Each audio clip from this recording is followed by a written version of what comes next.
कथेचं नाव गवळण. गवळण ही कथा माती आणि कागद या कथासंग्रहात समाविष्ट करण्यात आलेली आहे. या कथासंग्रहाला महाराष्ट्र शासनाचा उत्कृष्ट साहित्य निर्मितीचा बी रघुनाथ हा पुरस्कार लाभलेला आहे. ही गवळण ही कथा डॉक्टर बाबासाहेब आंबेडकर मराठवाडा विद्यापीठ छत्रपती संभाजीनगर या विद्यापीठामध्ये FYBAच्या अभ्यासक्रमात समाविष्ट करण्यात आलेली आहे.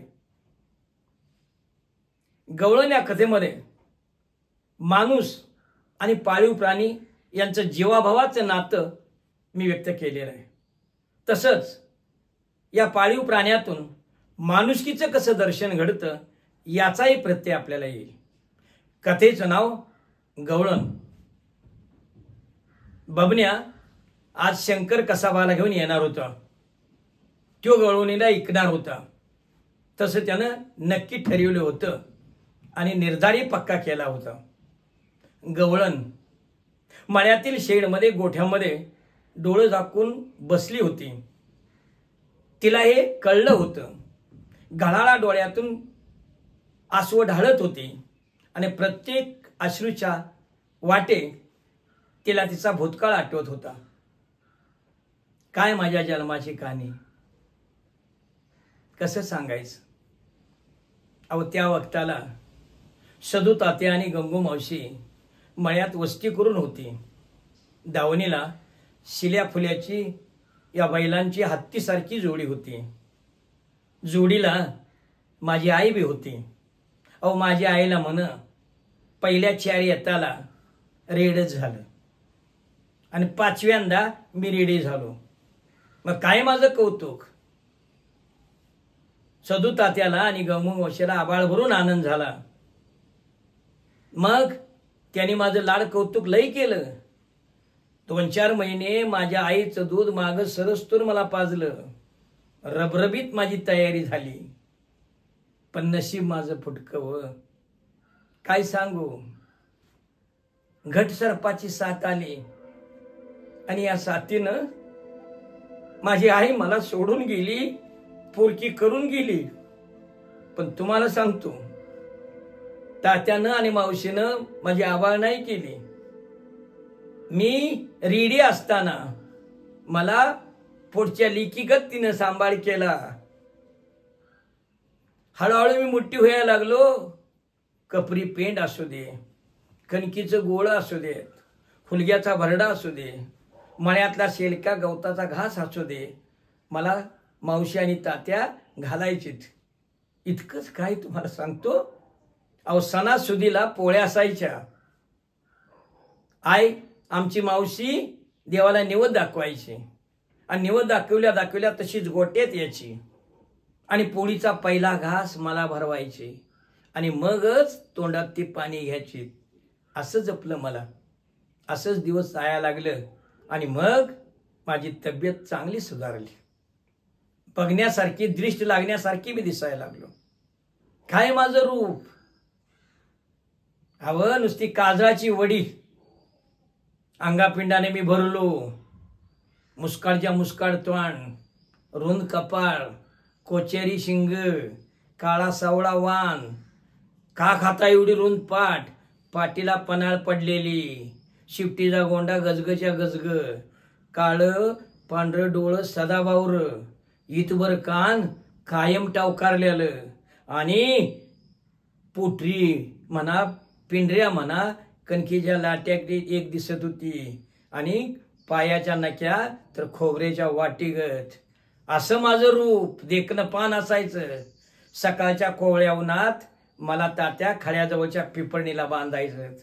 सूर्याची केवळी किरणं पिवळी सोन्यासारखी माझ्या अंगावर उतरायची. खळ्याजवळनं जायला पाऊल वाट होती. त्या पाऊल वाटेनं माणसं खारवर जायची. शंकरांना जाताना एक दिवशी तात्याला म्हटला, तात्या हत्तीचं पिल्लू कुठनं आणलंस. तात्या हसून म्हटलं, नाना लेका वाकून बघ, रेडा नाही रेडी आहे रेडी. असं माझं कौतुक.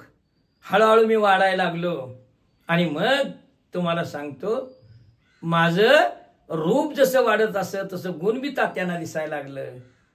माझ्या प्रत्येक गोष्टीत तात्याचं आणि मावशीचं बारकाईने लक्ष असायचं.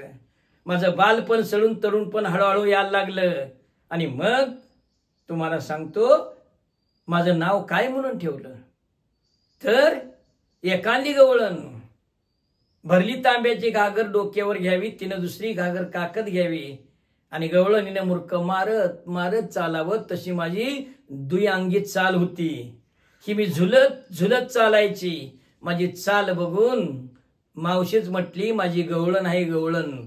आणि तेव्हापासून तुम्हाला सांगतो माझं नावच गवळण पड. बघता बघता 2-3 वर्ष निघून गेली आणि माझं पहिलं बाळपण आलं. तात्या आणि मावशी मळ्यात वस्तीला असायची, मी गोट्यात मला बांधलेली असायची. आता मी पहिल्यापेक्षा 1.5 पट्टीने भरलो. गजगाच्या गजगा कासाने कासुटा झाली. आणि माझं रूप तरी तुम्हाला सांगतो काटा टोचला तर रगातील एवढं चांगलं रबरबीत भरलेलं. रात्रीचं मी बसलेले असायची, रवत करत असायची. तात्या आणि मावशी रात सारी जागी. खुश झालं तर तात्या कंदिलाची वात मोठी करायचं आणि गोट्यात नाही यायचं. माझ्या मागणं पूर्ण फिरायचं. शंका आली तर आणि शंकाचं निरसन झाले की आपल्या जाग्यावर जायचं. असंच दिवस जायत होता. आणि तो दिवस आला. मी दिसात पडलो, उठ्या बशा काढायला लागलो. मी पैलट करीन हो, मला काळा सोसनात. कसं सोसायचं हे. रात सारी मला झोप नसायची, उठ्या बशा काढायची. आणि त्या दिवशी संध्याकाळी तात्या खंदील घेऊन आलं. मी उठ्या बशा काढते आली आणि तात्याने माझ्या पाठीवर हात फिरवला. माझा उद्धार माझ्या पाठीला स्पर्श झाला. मला तात्याच्या स्पर्शानं काय जाणवलं. अहो तात्याच्या हातात एवढी जादू, मला काळा सोसायचं बळ आलं. आणि तो दिवस शेवटी आलाच बाळतपणाचा. बाळतपण म्हणजे सोपी गोष्ट नाही. एका जीवातनं दुसरा जीव साजिवंत जन्माला घालायचा म्हणजे दुसरा बाईचा जलमच किती हो. तसा बाळातनीचा दुसरा जलमच. त्या दिवशी तात्या माझ्याजवळ आलत, माझ्याकडे बघत होतत, मला धीर देत होतत आणि हातरुणावर बसून मावशीनं जाकोबाला नवाज केला. म्हटली जाकोबा देवा, तू जाकल्याच्या गाव फांडीचा राखण करता आहेस, पाठीराखा आहेस. माझी गवळण ह्यातनं एवढी सुखरूप मोकळी होऊ दे, तिची सुटका होऊ दे. कार्तिक पुनवला तुला 5 नारळाचं तोरण बांधील. मावशीने तिकडे नवाज केलं आणि मावशीजी तात्याची पुण्य हे आबाळा एवढी वर मी त्यातनं सुखासुखी मोकळी झालो. माझं पहिलं बाळतपण झालं. काय बाळतपणाचं सुख. मावशीने माझी लई बाळतपणात सेवा केली. अहो बाळतपणात माझी तब्येत पाक ढासळून जायची, तोंडात घास घ्यावा वाटायचा नाही. मावशी ग बसती हवी. मावशीनं भोपळा चिरून मला चारला, 1-2 किलो गूळ चारला. तेवढ्यावर थांबली नाही. खोबऱ्याचं आणलं खोबरं, 7-8 वाट्या खोबरं चारलं. मी रबरबीत व्हावे म्हणून कणाचा चारा मला घातला. भरडा होता, कणकीचं गोळं होतं, कपरी पेंड होतं, काय काय कमी पडू दिलं नाही. 3 आठवडं मावशी मला गरम पाण्यानं आंघोळ घालायची. बाळातनीला घालत्यात तशीच पाटीपोटी चोळून आंघोळ घालायची. कुठं इसरायचं हे. केवढं उपकार. हे बाळातनीचं मला सुख मावशीनं आणि तात्याने दिलं. मग मी बी हायगई केली नाही. तुम्हाला सांगतो एकाला 2, दोन्हीला 3, माझी 4 बाळतपण झाली. एका वक्ताला 3, 3.5, 4 लिटर मी दूध द्यायला लागलो. तात्या डेअरीला दूध घालायचं. तात्यांच्या तात ताजा पैसा यायला लागला. संसाराला बरकत आली. तात्याच्या संसाराचं नाचारगत सपलं. आणि मग तुम्हाला सांगतो सुखाचं दिवस आलं. शेतातल्या कामाला शिल्या फुल्याची जोडी होती आणि घर परपंचाला माझ्या दुधाचा पैसा होता. काय कमी पडलं नाही. सुखाचं दिवस होतं. असंच दिवस जात होतं. आणि काय सांगू तुम्हाला, एखाद्या सणात तर एवढं चांगली चंगळ असायची. बेंद्राच्या सणाला लई चंगळ, खिचडं मुडकं असायचं. त्या बेंद्राच्या सणा दिवशी तात्या लवकर शेणाघाणीचं काम आवरायचं. पहिल्यांदा बैलासने आंघोळ घालायचं. चोळून चोळून चोळून घासून पुसून आंघोळ बैल झाली. त्यासनी घातली आंघोळ की मग माझ्याकडे यायचं. मला चोळून चुपून आंघोळ घालायचं. आणि मग धाराचा इळा घ्यायचा. आणि इळ्यानं तुम्हाला सांगतो माझी कोचेरी शिंग घोळून काढायचं. बैलासनी शिंगाला वारनेस निळा रंग लावायचा, तसा माझ्या बी शिंगाला वारनेस निळा रंग लावायचा. मग त्या वक्ताला नवी दावी असायची, गळ्यात नवा कंडा याचा, नवी मोरकी याची. असं सुखाचे दिवस. आणि खायला खिचडा मुटकं असायचं.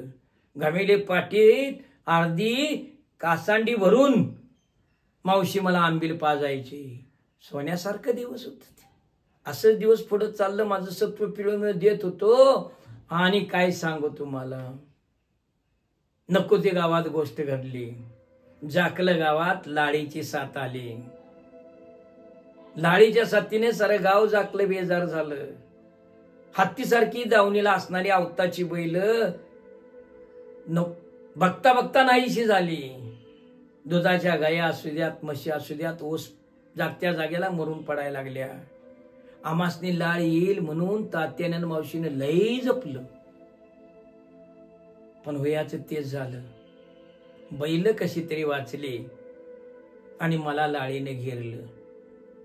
तोंडातनं पाणी पडायला लागलं, फ्यूस पडायला लागला, अंग थरथरायला लागलं, तोंड आलं, उभा राया येईना, वरण्याची काळी मोडा येईना. मावशी जवळ यायची, भाकरी तोंडात घालाय बघायची, घास मुटका खाऊ घालायची, घराला डोळं सांडायचं, पण खायची इच्छा व्हायची नाही. आणि शेवटी व्हायचं तेच झालं हो. लाळ माझ्या पोटात पडली. सरकारी डॉक्टर आला जनावराचा. एकाला दोघं आलं, तिने मला तपासलं, नाही उपयोग झाला. वारणा डेअरीतनं एकाला 3 डॉक्टर आलं, तिने बी तपासलं, नाही उपयोग झाला. शेवटी डॉक्टर म्हटलं किती बी औषध पाणी करा, उपयोग होणार नाही. ही लाटा झाली. हिचं आई पण गेलं. हिच्या पिशवीत दोष आला.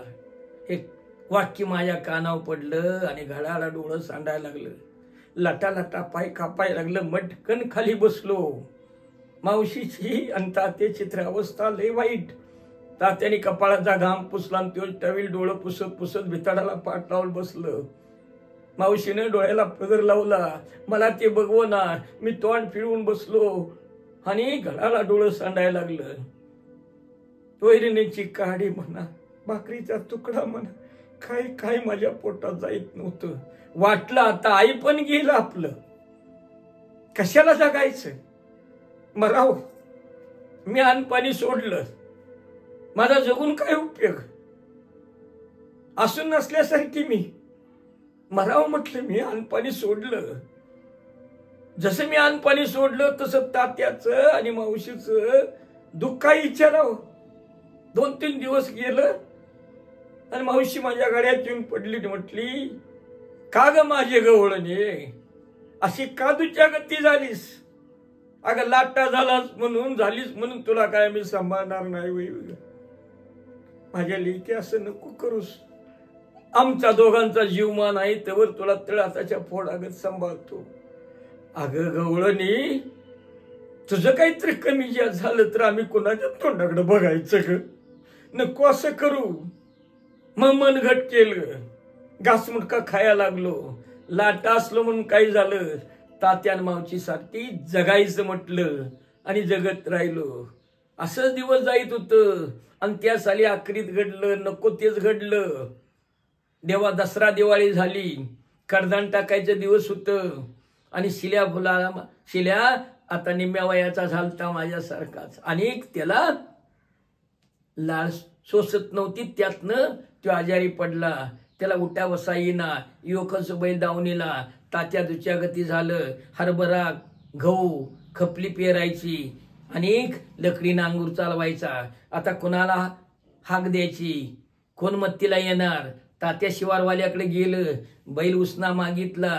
कोणासंग पैरा करावं म्हटलं तर पैरा करायचं म्हटलं, पण कुणी पैरा बी केला नाही, कुणी उसना बैल बी दिला नाही. दुच्या गती तात्या झालं. बिताळाला पाठ लावून डोसक्याचं खांब पुसत म्हटलं, काय करायचं, सारा जगच दिल्या घेतल्याच आहे. खरं होतं तात्यांचं. अहो, मध्यानरात्रीला तात्यानी शेजापाजाऱ्यांच्या नडा काढल्या, हाकाला उभा राहिलं. पण आता तात्याला कोण नव्हतं. मला वाटायचं मनात, कशाला तात्याने काळजी करावी. फुल्या बैला संग मला झोपावून आंगरीला मी वडीन की आऊत, लाटा झालो म्हणून काय झालं. तात्या दुचाकी येऊन बसलेलं बघून मावशीच पुढे गेले आणि म्हटली, मालक असं का दुचाकी येऊन बसलायसा, काळजी का करतायसा. एका अडचणीला 10 वाटा असतात. एक खात आणि 12 गाड्या खात कशाला म्हटलंय. नाही कुणी बैल दिला तर राहून दे की, माझ्या गवळणीला झोपा बैला संग. तात्या म्हटलं, अगं असं कसं करायचं, माणसं काय म्हणतील, माणसं काय म्हणतील या बघत बसलो तर संसाराची वाट लागल. केलं तात्यानं धाडस. मावशी बी माझ्या मनातच बोलली होती. झोपलं मला नांगरीला. तुम्हाला सांगतो 8 दिवस लकडी नांगराला मी माग सरलो नाही. धुरीला आम्ही दोघच होतो, शिल्या बैल आणि मी. 8 दिवस गहू हरभरा पेरून झाला, खपली पेरून झाली, गाजरासाठी गाजरासाठी रान तयार केलं. काय शिल्लक राहिलं नाही. पण एक गोष्ट मात्र नको ती घडली. बैलांचे खांद मळलं होतं, पण माझा खांद मळला नव्हता. जो 8 दिवस माझ्या खांद्यावरची केस तटा तुटली. त्या केसांच्या मुळाला जखमा झाल्या आणि माझ्या खांद्यात पू झाला. तात्याने ते बघितलं, डोसक्यावर हात मारून घेतला. बसलं नाही तात्या, मला मांडला, हळद लावलं, लोणी लावलं. 8 दिवसात माझ्या जखमा बऱ्या झाल्या. तात्याची नडबी काढली. अशीच 4 वर्ष निघून गेली. आता तात्याचा पोरगा बबन्या मोठा झाला होता. 12वी नापास झाला, नाही शिकला पुढं. तात्याला वाटलं माझ्या पोरानं लई शिकावून मोठं व्हावं, पण नाही, तात्याचं सपान त्यानं पुरं केलं. 12वी नापासून गाव पुढाऱ्याच्या पोरातनं फिरायला लागला. स्टार गुटखा खायला लागला, धाब्यावर जाऊन जेवायला लागला. आणि मग तात्यानं मनात आणि मावशीनं मनात आणलं, ह्याला खुट्ट्यासंग काढला पाहिजे, ह्याच्या गाड्यात दावा अडकिवलं पाहिजे आणि खुट्ट्यासंग ह्याला बांधला पाहिजे. तात्यानं मावशीने त्याचं लगीन केलं. नवी सून घरात आली आणि मळ्यातली वस्ती गावात गेली. आता मळ्यातल्या शेडमध्ये गोट्यात 2 बैल आणि मीच. असंच दिवस जायत होतं. आणि नवी नवरी घरात आली. बबन्या बायकोच्या काकत गेला. तिनं त्याला त्याचं कान फुकलं. तो त्याच्या ताटाकायचा मांजर झाला. आता त्यांच्या हातात संसार गेला होता. आणि मग त्यांनी काय खरी ठरवलं. बबन्याची बायको म्हटली, दावणीची बैल इकायची, कशाला ठेवायची तर. आता गावात एकाला 10 ट्रॅक्टर आहेत. ट्रॅक्टरनं मशागत करायची आणि बैलाच्या इकलेल्या किमतीत 2 म्हशी घ्यायच्या. 2 म्हशीचं दूध डेअरीला घालायचं, ताजा पैसा येईल. आणि खरंच बबन्यानं तसं केलं. तात्या गावाला गेलेलं बघून शिल्या फुल्याची जोडी इकली आणि त्याच टेम्पोतनं येताना माग 1 टिक्की म्हस आणि 1 नवाळी म्हस आणली. माझ्या एका बाजूला नवाळी आणि दुसऱ्या बाजूला टिक्की, 2 म्हशी बांधल्या. तात्या आलत आणि बैलांची रिकामी दावण बघून कपाळावर हात मारून घेतला. सत्यानाश करून घ्यायला लागलं. शेडतनं बाहेर गेलं, वगळीच्या पुढे गेलं, काट शिवरी खाली बसून घाणार रडायला लागलं. आणि बबन्या, हे चांगलं केलं नाहीस. अरे दावणीची बैल इकलीस, काय करायची ठेवून, दुधाचा ताजा पैसा येतोय. बबन्या संसार करत होता. आता तात्याचं मावशीचं काय चालतंय. असंच दिवस पुढे जायत होत. आणि एक दिवशी बबन्या काय म्हटलं, तात्या ह्यो लाटा इकून टाकूया. कशाला हिला ठेवायची, रिकामा जोजकार, खायला भर आणि दूध नाही ते नाही. तसं तात्या भडाकलं. म्हटलं बोललास काय लेका, लाज वाटते का बोलायला? गवळणीला काय निघालास का? जोजकर झाला म्हणून, जड होती म्हणून? पण तिनं दळींदर दूर केलं, संसार आपला वर काढला, सुखाचं दिवस तिच्यामुळं आलं. हे कसं इसरायचं रे? हा, तर मावशी म्हटली, बबन्या नाही चांगलं बोललास, तुझ्या जीवात कसं आलं हे, आईला ऐकतोस होई. तात्याने सत्यानाश करून घेतला आणि बाहेर जाता जाता म्हटलं, चपरातनं बाहेर जाता जाता, बबन तरी बरं म्हाताऱ्या माणसासनी अजून कसा विकत घेत नाहीत. नाही आम्हा दोघांनी बी तू ऐकलं असतस. तुला सांगून ठेवतो, माझा जीव मान आहे तर गवळणीला ऐकायची नाही. आणि त्या दिवशी माझं ऐकणार नाहीये नक्की झालं. पण नक्की झालं विकायचं नाहीये, पण हाल वालवास कुठं सुटत या. ह्या दोघींच्या मध्ये मला बांधली बबन्यानं आकडून, नाकात एक येसन घातली, मानवर करायला गेली की मस्तकात कळ जायची, उठाय बसाय याचं नाही. ह्या दोघींनी शेलका घास असायचा आणि माझ्या पुढं मुठभर वैरण असायची. आज पोट आहे ना, पोटाला काय खाऊ, काय बिब घालू, मग मी काय करायची? त्या दोघीच्या पुढची वैरण ओढून घ्यायची आणि पोटाला खायची. असंच एक दिवशी वैरण ओढून घेताना बबन्यानं बघितलं. त्यानं काय करावं, काठी घेतली, गोट्यात आला आणि फिरवून 7-8 धोपाट्या मला घातल्या. हो अव कमरत वाकलो, गुडघं टेकलं, धावणीत मान टाकून पडलो. काय करू? तेवढ्यावर थांबला नाही. जातीनं कुट्टीवरचा चाबू घेतला आणि चाबकाच्या खोयड्यानं माझ्या कानाचं चोबन सडकून काढलं. आमच्या जनावराचा कानात जीव, कानाच्या शिरा फुटल्या, रागात यायला लागलं. रावण रक्तानं भरली. तशात गेला निघून वारणावर पटपट सुरू करून. तात्या आलं आणि बघायला लागलं. तेव्हा मी बिशोधून पडलो होतो. तात्या आलं, माझ्या गळ्यात पडलं, धाई मुकलून रडायला लागलं.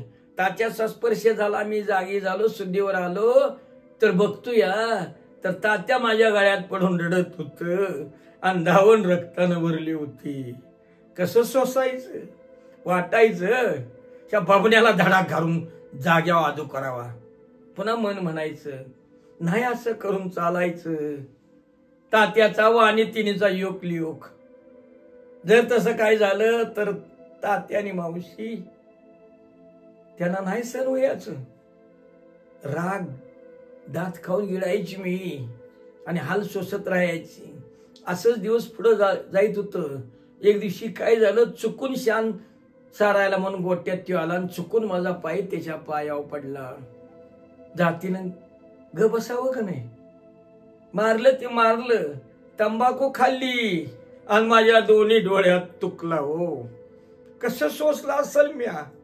अहो जनावर असलो काय झालं, बुध असती तर कुणाच तर मन मोकळं केलं असतं, कुणाच्या गळ्यात पण रडलो असतो. आता तात्यात आणि मावशी म्हातारी झालेली कवा कवा तर माझ्याकडे याची आणि हे ना असं चवना केला. त्या तंबाखून माझं डोळं झोंबायला लागलं, मस्तकात कळा शिरायला लागल्या, दाबात टोचल्या ग डोळं चोलाय टोचायला लागलं. डोळं उघडून बघितलं, 8 दिवस डोळ्याचा लालपण गेला नाही. असं माझं हाल. किती सोसायचं माणसानं, जगायचं म्हटलं. काय होईल तसं होईल, देवाची करणी आहे. मावशीचा आणि तात्याचा जीव आपल्यावर आहे, त्यांच्यासाठी जगायचं. जगत राहिलो. दिवस असं जाईत होतं. तात्या आणि आता गंगू मावशी म्हातारी झाली. त्यांचं काय चालतंय, कवा 8-15 दिवसाला मळ्याकडे यायची. तात्या काठीत टेकत मळ्यातनं आणि छपरातनं फिरायचं. आमच्या पाठीवनं हात फिरवून जायचं. मावशी जर म्हणायची होतं काय आणि झालं काय, आणि शेवटी तसंच झालं. बबन्यानं मला इकायचा निर्णय पक्का केला. काल तसं त्याचं बोलणं माझ्या कानावर आलं होतं. बबन्या शंकर कसाबाला आज घेऊन येणार होता. माझ्या डोळ्यापुढे सगळा माझा भूतकाळ उभा राहिला. शेडमध्ये बसल्या जागेला घळाला डोळं सांडत गवळण बसली होती. तिच्या प्रत्येक थेंबा पाठीमागं हा भूतकाळ तिला आठवत होता. तोपर्यंत शेडच्या दारात हॉर्न वाजला.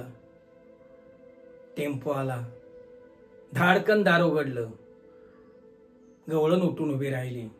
बबन आणि कसाब आत आला. शंकर कसाब आला. बबन म्हणाला, हीच बघा मस. कसाब म्हणाला, सोडून बाहेर घ्या. मला सोडून बाहेर घेतले. वाटलं माझ्या मनात आता मला ऐकणार नक्की. कसाबाला ऐकणार. माझं तात्या गावाकडं काठी टेकत टेकत येतील आणि माझी सुटका करतील. मी पांदीकडे बघत होतो. तात्या मला येताना दिसत नव्हतं. माझ्या जीवाची घालमेल झाली. तवर बबन्याची बायको बोलताना दिसली. तात्यासनी बरं नाही म्हणून कोल्हापूरला ऍडमिट केले. 8 दिवस झालं. पोटात आपिंड्या झालाय म्हणून ऑपरेशन करायला लागते. पैसे कमी पडत्यात म्हणून आम्ही म्हशीला ऐकतोय. पळून जायच्या पायातलं बळत नाहीस झालं. बबन्याची बायको पुढं आली. मला हळदी कुंकू लावलं. पायावर पाणी घातलं. तोंडात भाकरी द्यायला लागली. शेवटचा तुकडा या घरचा खायाचा तरी कसा. तसाच तोंडात धरून उभा राहिलो. खाणारच नव्हतो. पण तात्याच माझ्या कानात बोलल्याचा भास झाला. खा बाई गवळणी. अगं माझ्या घरची भाकरी सपली आता तुझी. मीच माझ्या घरात उपरा झालो या. मग तुला कसा सांभाळू. तोंडात घास तसाच धरून उभा राहिलो. बबन्यानं आता मोजून पैसे घेतलं होतं. पळून जावं म्हटलं पण थांबलो. नाही पळून जायचं म्हटलं. कसा मला काय घेऊन जातोय. जाऊ दे. अव माझ्या मरणानं जर माझ्या तात्याचा जीव वाचत असेल तर कसाबाची सुरी एकदाच काही 10 वेळा माझ्या नरड्यावर फिरली तर मला लई पुण्य वाटेल. मी तयार आहे मरणाला कवटाळायला. का माझ्या मरणानं माझ्या तात्याचा जीव तरी वाचेल की हो. एवढं झालं तर देवा माझ्या जन्माचं सार्थक झालं. धन्यवाद.